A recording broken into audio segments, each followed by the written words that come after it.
right here. Let's go with trend lines, right?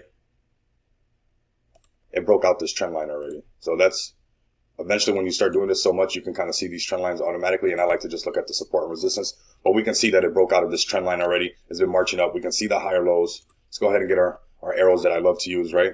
Because it helps us identify this. Also, go over to your candles and put the Heiken Ashi candles. Otherwise, they're going to look a little bit more confusing.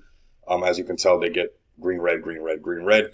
A little bit harder, at least for me. This lets me just look at, I can glance at the chart and identify where it's making these higher lows, where it's pulling back, and if it's true. And we can see that it's true because it keeps bouncing on this trend line that it's just broke out of right now. So seeing that it keeps respecting this trend line, one second, keeps respecting this trend line right here, right? And it broke out of it. We can see the support being the level of support that it wants to, because it's matching this trend line that we can see possibly this bounce off of here, right? Here, let me move this trend line a little bit more accurate, touching the bottoms right here. So it's meeting right here, right? Okay, so it's meeting right here. We got this trend line. We also have that this was a prior resistance. Prior resistance always become future supports, okay? So we have this resistance right here that when we went all the way up to all-time highs, let's get that marked up as well while we're here. And we pulled back, boom.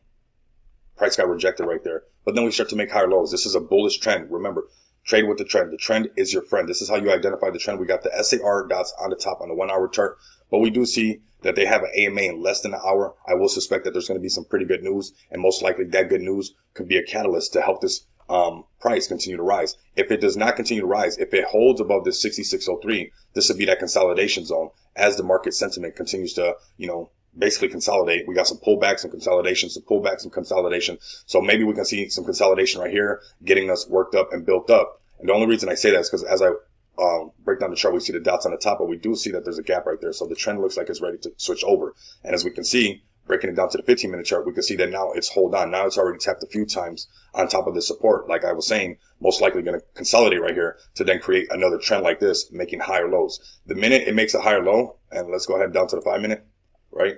And we see this chart go ahead. So there goes that consolidation. We get some volume to step in.